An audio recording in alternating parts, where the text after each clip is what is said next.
Tudo bem, pessoal? De volta aqui no meu canal no YouTube para comentar o ponto importantíssimo que o Santos conquistou na tarde deste domingo no Rio de Janeiro, no empate em 1-1 com o Botafogo. Perdi o jogo até o finalzinho, hein? Até os 45 do segundo tempo, perdi o jogo por 1-0.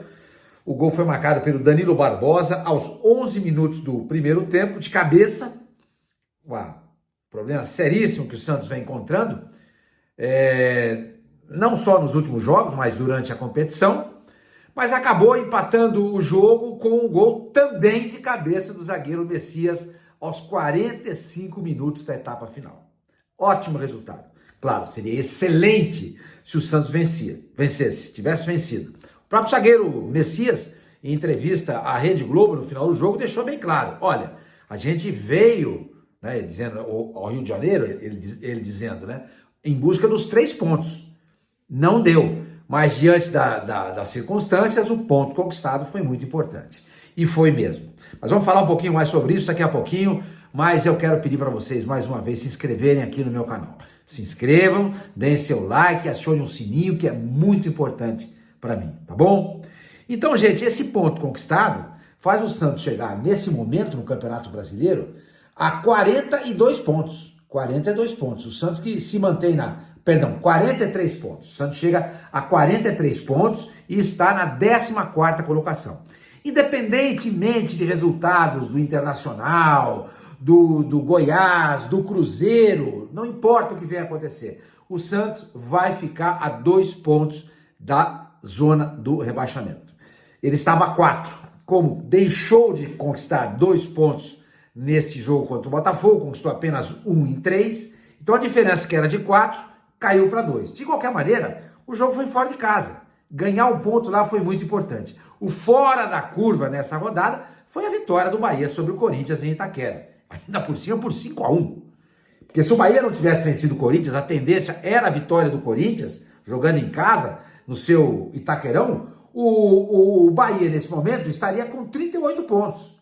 E mesmo o Goiás ganhando do Cruzeiro nessa segunda-feira em Goiânia, ele também iria a 38 pontos.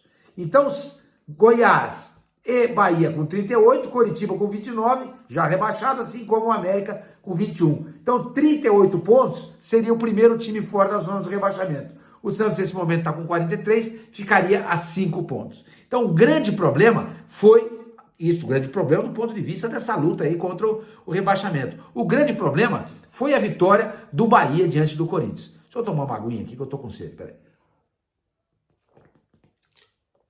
Valeu. Então o grande problema, como eu dizia, foi essa vitória inesperada do Bahia sobre o Corinthians na sexta-feira à noite. Então, mas mesmo assim o Santos continua fora do Z4 e mantém entre ele e o Z4, né, que é o Cruzeiro com o 17º, 2 times, o Vasco e o Bahia. Todavia, se o Cruzeiro vencer o Goiás amanhã, ele pula de 41 para 44. E o Bahia volta para a zona do rebaixamento. Aí ficaria só o Vasco entre o Santos e a zona do rebaixamento. Gente, a luta é árdua, tá longe de acabar. Longe de acabar. Acho até que vai até a última rodada. Até a última rodada. Na próxima quarta-feira, o Santos recebe o Fluminense na Vila Belmiro, 7h da noite. Todos os ingressos foram vendidos. Uma pena que o Lucas Lima tomou o 3º cartão amarelo e não vai jogar. Ele que entrou bem no segundo tempo, o Nonato estava jogando mal, não fazia um bom jogo, e ele foi importante, ele, Lucas Lima, para dar uma assentada no jogo do Santos e ter um pouquinho mais de presença ali no meio campo, né? Com posse de bola, com lançamentos, bons passes, etc e tal. O Santos não fez um bom jogo. É bom deixar bem claro isso. O Santos não fez um bom jogo, mas de qualquer maneira chegou ao empate. Então, eu dizia, a próxima partida é contra o Fluminense na Vila. O Fluminense fez um jogo muito interessante no sábado, ontem, contra o Coritiba, na vitória por 2-1. E se ele jogar contra o Santos, que ele tem jogado, né, habitualmente, vai ser um jogo muito complicado. Muito complicado. Até porque, se a gente for dar uma olhadinha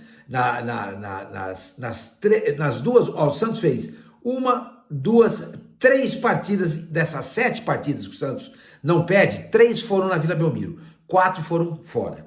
E dessas 3 partidas na Vila Belmiro, ele só ganhou uma, que foi do Coritiba por 2-1. Empatou com o São Paulo em 0-0 e empatou também com o Cuiabá igualmente em 0-0. O Santos não encontra muita facilidade quando está jogando em casa, porque ele tem que propor o jogo.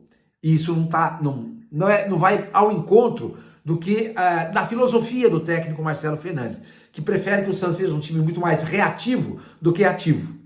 Contra o Fluminense, ele tem que partir para o jogo. A menos que o Fluminense faça o seu jogo habitual de pressão na saída de bola do adversário, posse de bola, jogando praticamente dentro do campo do Santos, e o Santos, mesmo na Vila Belmiro, vai poder exercer o contra-ataque, que é o que ele mais gosta de fazer. E, aliás, por conta disso, não sei se vocês prestaram atenção, o Marcos Leonardo fez apenas um gol nos últimos 8 jogos do Santos. Esse gol foi marcado contra o Coritiba, na vitória por 2-1, foi o gol da vitória, inclusive, já no finalzinho do jogo. Então, um gol nos últimos 8 jogos. É preocupante. Ah, o Santos não tem feito gols. Tem. O Santos tem feito gols. O Santos, em 8 jogos, o Santos fez 7 gols. Fez 7 gols. A bola não está chegando. Tem jogo que o Marcos Leonardo, de fato, fica ali isolado e mal pega na bola. Mas, às vezes, ela chega. E o Marcos Leonardo não tem se aproveitado disso. De qualquer maneira, muito provavelmente é apenas uma fase que o centroavante santista está vivendo, e daqui a pouquinho ele volta a fazer gols e eles serão muito importantes para o Santos conquistar os seus pontinhos. Faltam 3 rodadas para terminar o Campeonato Brasileiro. 3. Tem 9 pontos em jogo. Tá? Dessas 3 rodadas, o Santos faz 2 jogos em casa. Fluminense e depois o Fortaleza na última rodada. E sai para enfrentar o Atlético Paranaense em Curitiba. Então, se o Santos fizer o dever de casa, ganhar do Cruzeiro e do Fortaleza, ele pula para 49 pontos. 49 pontos não cai. Basta vencer os jogos em casa. Basta vencer os jogos em casa. Se ele ganhar do Fluminense, empatar com o Internacional, com o Atlético, e também, ou então se ele empatar com o Fluminense, com o Atlético e bater o Fortaleza, ele faz 5 pontos. E nesse caso ele iria a 48. Acho também que ele, com 48 pontos, não cai. Ou seja, se o Santos mantiver a invencibilidade até o final do campeonato e conquistar uma vitória só nesses 3 jogos, acho que dificilmente o Santos cai.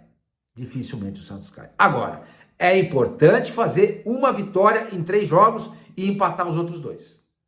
Uma vitória e 2 empates. A vitória vem contra quem? Fluminense?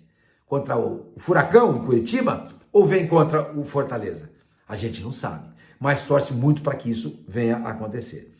Bom, em relação ainda ao jogo deste domingo no Rio de Janeiro, foi preocupante a atuação do Santos, volto a dizer, o Santos não fez um bom jogo, de qualquer maneira conseguiu um empate. Soteldo, saiu dos pés do Soteldo a assistência para o Messias fazer o gol de empate de cabeça aos 45 do segundo tempo.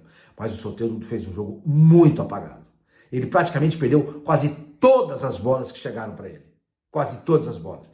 Longe daquele jogador insinuante que chegar com facilidade na linha de fundo, que quebra linhas com seus dribles ou mesmo com seus passes e sua velocidade. Longe disso. Claro, sai dos pés do Soteldo o cruzamento e o gol do Messias de cabeça.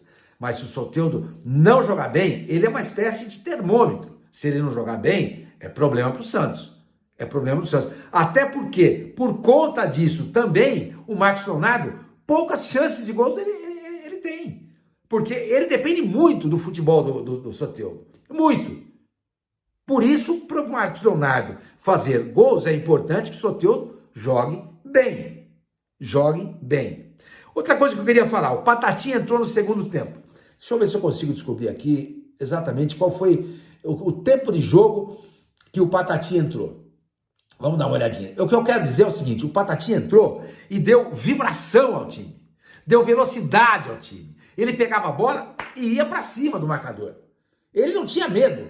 Não tinha medo. Ele ia para cima, tentava quebrar a linha defensiva, os blocos defensivos do Botafogo, tentando quebrar para, consequentemente, o Santos encontrar o espaço para fazer o gol de empate. Estou vendo aqui, o Patati entrou aos 40 do segundo tempo, 85. Entrou no lugar do Jean Lucas.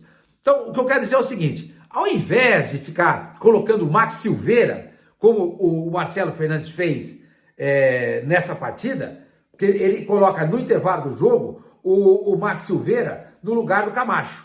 Ele poderia perfeitamente ter colocado o Patati. Perfeitamente. O Max Silveira é um jogador... Tem minha boca, hein? Eu fiquei um pouco impressionado no jogo que ele fez contra o Palmeiras, inclusive dando assistência para o Marcos Leonardo fazer o gol da vitória, por 2-1 em Barueri, mas ele tem jogado um futebol bem pequenininho, sabe? Bem pequenininho. E eu acho que o Santos deveria explorar mais o Patati. Por que ele coloca o Max Silveira? Porque o Max Silveira é um cara de funções, tem que marcar. E no final do jogo, como o Santos buscava a vitória, ele colocou o Patati. Ele colocou o Patati. Mas é preciso ter essa mentalidade vencedora do começo ao fim do jogo. E chegar para o Patati e falar, você precisa ter, faz aí um Serca Lourenço, como dizia o Filipão, mas não vou abrir mão da velocidade dele. Olha, você vai atacar. Porque se você tiver um Soteldo do lado esquerdo, um Patati do lado direito e um Marcos Leonardo centralizado, pô, a bola vai sobrar mais vezes para o Marcos Leonardo. Ele vai ter condições de fazer o gol. Então eu queria destacar a entrada para mim do Patati, que foi muito importante. Muito importante, achei que ele prova mais uma vez que tem condições de ser mais aproveitado pelo técnico Marcelo Fernandes. Gente, basicamente é isso. Vamos torcer para que o Tomás Rincon possa jogar contra o Fluminense. Acho difícil, mas se ele puder jogar, ótimo. Ótimo, porque o Camacho jogou hoje no primeiro tempo e não acrescentou nada, né? Não acrescentou absolutamente nada. E ele voltando, ficaria ele e o Jean Lucas. Seria muito importante também para o Santos voltar o Dodô, para voltar igualmente aquela linha de 3 atrás, com Joaquim, Messias e Dodô.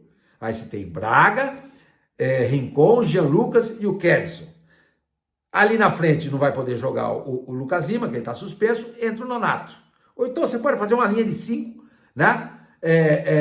À frente dessa linha de 3. E lá na frente o Soteldo e o Marcos Leonardo. Ou se você quiser optar por não colocar o Nonato, você pode colocar o Patati no 3-4-3.